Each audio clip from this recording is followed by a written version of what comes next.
¿Sabes? La vida en prisión es como un planeta diferente. Aquí todo parece funcionar según las leyes de una física diferente. En el exterior, la gente vive con sus propias preocupaciones, pensando en los negocios, el trabajo, la familia. Pero aquí es diferente.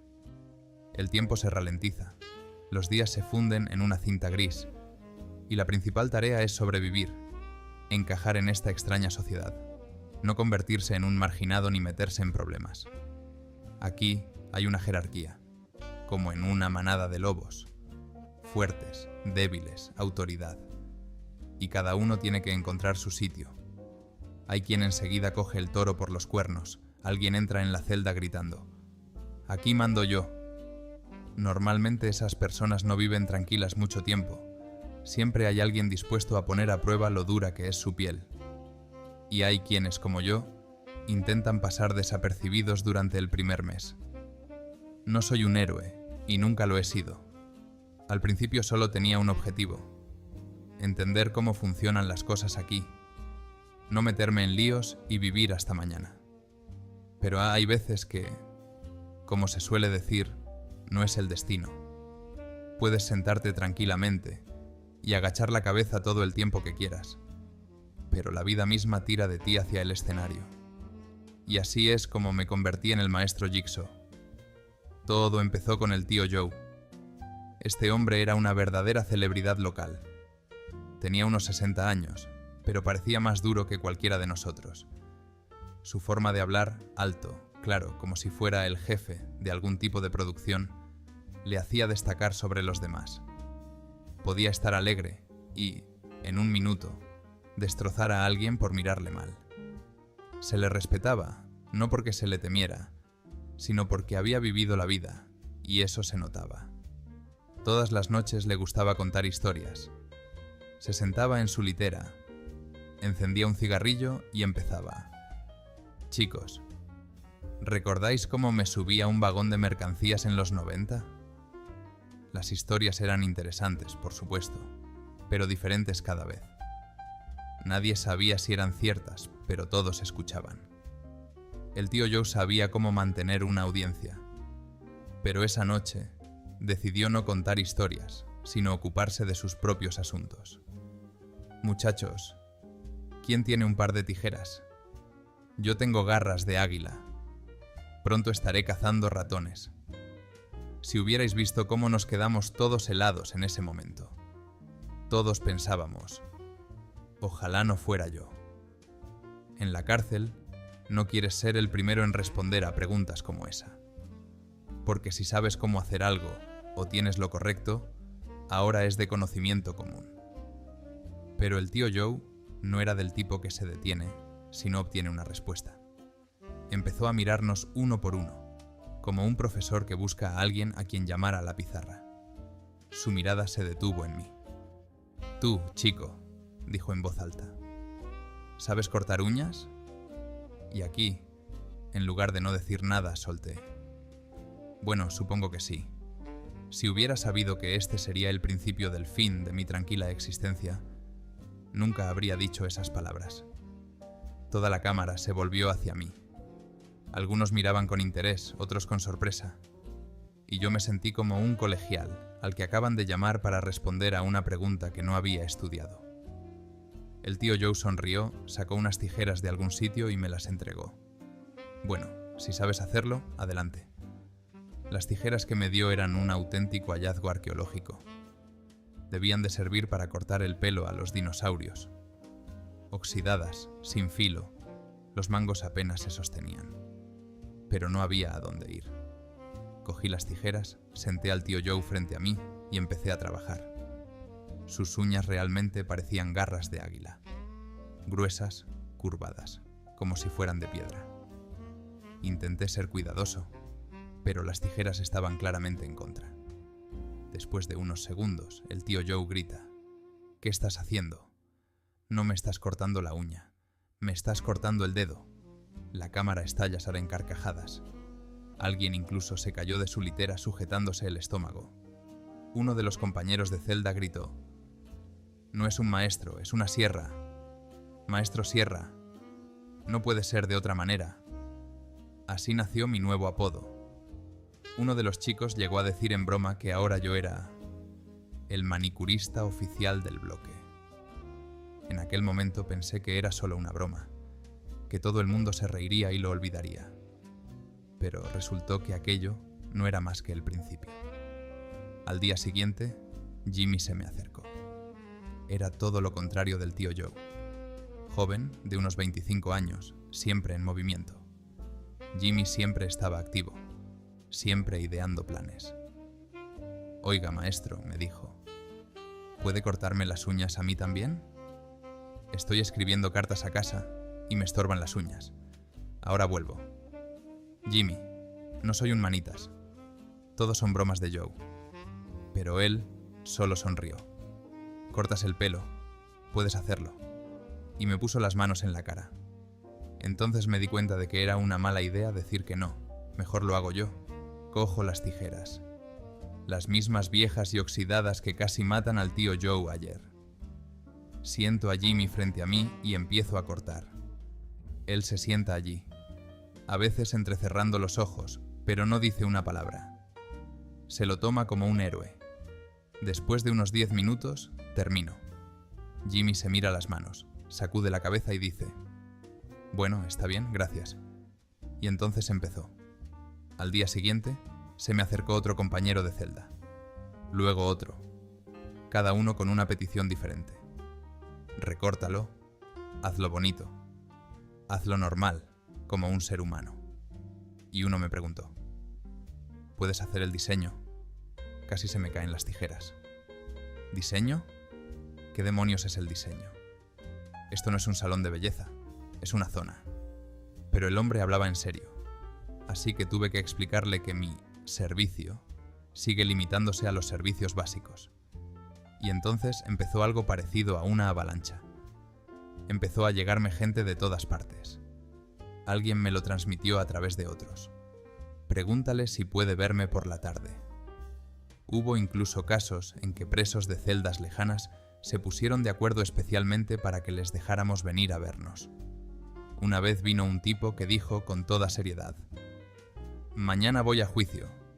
Quiero que mis uñas estén decentes cuando vaya a mi nueva celda». Empecé a darme cuenta de que mi negocio había ido más allá del oficio habitual. Se había convertido en algo más. La gente no solo venía a pedirme uñas. Buscaban algo normal, humano, en estas condiciones. Mi servicio se convirtió en una especie de oasis en el desierto, donde todos los días son iguales. Paredes grises, aire pesado y rutinas estrictas. Algunas personas venían con peticiones sencillas y otras solo para hablar. Empecé a escuchar historias que la gente dudaba en contar a los demás. Uno hablaba de su familia, otro de unos hijos a los que hacía años que no veía. Un tercero confesó que tenía miedo de su futura vida en el exterior porque no sabía lo que le esperaba allí. Y fue entonces cuando me di cuenta de una simple verdad. La gente sigue siendo gente en todas partes. En la cárcel se nota especialmente. Aquí todos estamos privados de las cosas habituales que nos hacen felices. Y si puedes dar algo, incluso algo tan sencillo como una uña bien cortada, eso es un gran apoyo. Pero no fue como un cuento de hadas. Había días en los que me cansaba de mi oficio, porque, curiosamente, incluso en la cárcel, la gente tiene quejas. Un tipo vino un día y me dijo: «Hermano, la última vez no me cortaste la esquina. Hazlo bien porque me resulta incómodo en el entrenamiento». Le miré y pensé: ¿hablas en serio? Esto es una cárcel, no un salón de belleza. Pero no dije nada en voz alta. Me limité a hacer lo que me pedía. Ese era el nombre que todos conocían en la prisión. Era una leyenda. Decían que en los años 90 llevaba algunos casos importantes en los que el dinero, las conexiones y las armas se mezclaban en un lío tal que una persona normal no podría ni entenderlo. Siempre estaba tranquilo, pero esa tranquilidad era más apremiante que cualquier grito. En cuanto entraba en la celda, el aire se volvía inmediatamente más denso. Era respetado, incluso por aquellos que nunca le habían visto. Y los que le habían visto procuraban no meterse en líos. Hank era un hombre corpulento, con la cabeza rapada. Vestía un chándal siempre perfectamente limpio y hablaba poco, pero con precisión. Su palabra era ley, y desafiarla era como intentar discutir con el invierno. Inútil y peligroso. Así que, uno de los días habituales, cuando estaba a punto de terminar la manicura de otra clienta, Hank entra en nuestra celda. Entra tan silenciosamente como si fuera su despacho privado. Todos dejan de hablar. Algunos se sientan más erguidos, otros simplemente esconden los ojos. Estoy de pie en la esquina pensando, no dejes que venga a mí, no dejes que venga a mí. Pero él me está mirando. Camina despacio, de modo que sus pasos suenan como los de alguien que golpea el suelo con una regla de hierro. Se detiene frente a mí, mira hacia abajo y dice, he oído que eres la manicura aquí. En ese momento, se me revolvieron las tripas. Tenía dos opciones, decir que sí o decir que no. Pero en la cárcel no se hacen preguntas así, para oír un no. No digo nada. Y Hank continúa, hazlo por mí, pero hazlo bonito. Para ser sincero, no sabía si había oído bien. ¿Bonito? ¿Qué significa eso? ¿Estamos en prisión o algo así? Pero no había ni una pizca de humor en la cara de Hank. Entonces, ¿qué hacemos? No tenía muchas opciones. Asentí, señalé el taburete y dije, siéntate. Se sentó. Toda la cámara se congeló. Incluso el ratón de la esquina parecía haber dejado de crujir. Todos nos miraban, y la tensión era tal que se podía cortar con un cuchillo. Le cogí la mano y, sinceramente, por un segundo, tuve miedo. Las manos de Hank eran el tipo de manos que probablemente no podrías atravesar con un martillo. Ásperas, callosas, con uñas que parecían más bien trozos de plástico. Cogí mis tijeras. Ya estaban viviendo sus últimos días. Parecían más bien antigüedades que masticaban el material en lugar de cortarlo. Empecé a recortar suavemente, pero entonces me di cuenta de que no iba a funcionar. Las uñas de Hank eran demasiado fuertes y las tijeras demasiado débiles. Empecé a sudar porque se me acababa el tiempo y no avanzaba. Fue entonces cuando mi mirada se posó en una pastilla de jabón que había sobre la mesilla de noche. Recordé cómo solía hacer cosas diferentes con materiales improvisados cuando era niño, así que decidí intentarlo. Cogí el jabón, afilé su filo en el suelo y conseguí algo parecido a una sierra. No era una herramienta profesional, pero era algo. Empecé a serrar. Hank permanece sentado en silencio, tosiendo de vez en cuando, y me doy cuenta de que mi vida depende de cada movimiento que haga. La cámara está mirando. Siento que me tiemblan las manos. Parece que hasta el jabón empieza a ponerse nervioso por esta presión. Tras unos 10 minutos de trabajo, termino. Dejé el jabón, me limpié las manos en los pantalones y me quedé esperando. Hank se miraba las uñas. Un segundo, 2, 3. Asiente y dice, muy bien, buen trabajo. Y entonces toda la cámara, que había estado silenciosa como una tumba, empezó a respirar. Algunos incluso se permitieron sonreír, y yo me quedé allí, como si me acabaran de dejar salir de un examen. Exhalé. Era mi mejor momento. Parte 4. Lecciones de la vida. Después de Hank, mi vida en la cárcel cambió. Mientras que antes no era más que un recién llegado que intentaba pasar desapercibido, ahora era una especie de celebridad local. Todo el mundo me conocía, desde las celdas vecinas hasta la gente que acababa de llegar. Incluso los guardias bromearon una vez al pasar por delante de la celda. Manicura. ¿Cuántos clientes ha conseguido hoy? Pero no era solo fama, era respeto. Y en la cárcel, el respeto es moneda de cambio.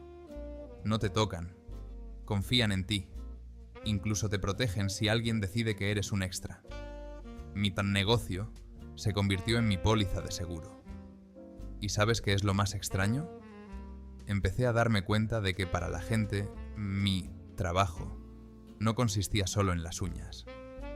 La gente no venía a mí solo por una manicura.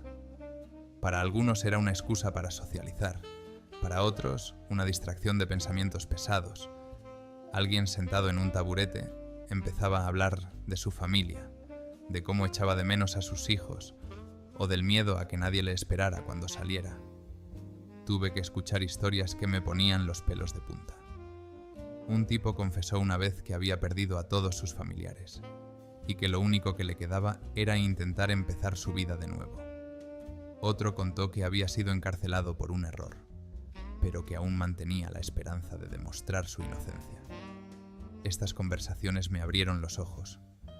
Antes, pensaba en la cárcel como un lugar donde todos son enemigos. Pero resultó que estaba llena de gente como yo. Gente corriente que simplemente tropezó o se metió en el lugar equivocado. Pero incluso en este tipo de negocio había retos. A veces la gente venía con quejas. Una vez, un tipo dijo: «Oye, hermano, no me cortaste la esquina la última vez, ¿de acuerdo? Vamos a rehacerlo». Le miré y pensé: ¿hablas en serio?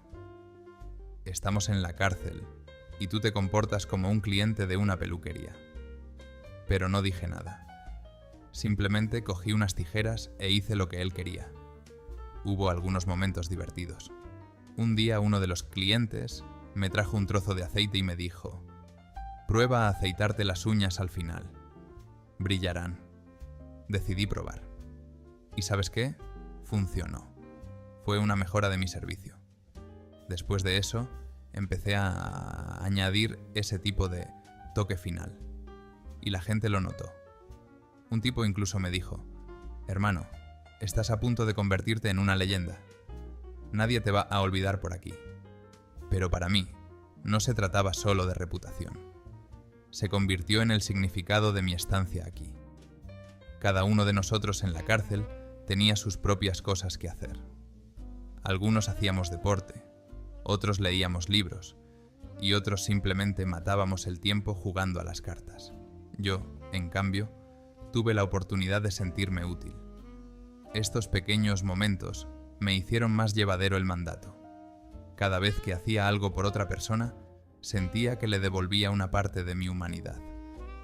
Una noche estaba sentada en mi litera pensando: ¿y si pudiera hacer algo parecido? No una manicura, claro, pero algo que ayudara a la gente. Empecé a soñar. Suena raro, pero incluso en la cárcel, soñar es lo que te puede salvar. Me imaginé saliendo y empezando una nueva vida. Por supuesto, todo parecía algo muy lejano, pero esos pensamientos me daban fuerzas. Ahora que lo recuerdo, me doy cuenta de que la vida es algo extraño. Siempre da oportunidades, incluso en los lugares más inesperados. Lo principal es no tener miedo de aprovecharlas. Algunos dirán: ¿manicura en la cárcel? ¿Qué tontería es esa? Yo me limito a sonreír, porque fueron estas tonterías las que me ayudaron a superar esa época, a mantenerme y a encontrar mi camino hacia algo más. Así que si sientes que todo está perdido, que estás tocando fondo, recuerda mi historia. Incluso ahí puedes encontrar el camino hacia arriba. Lo principal es no tener miedo de mirar la vida desde otro ángulo.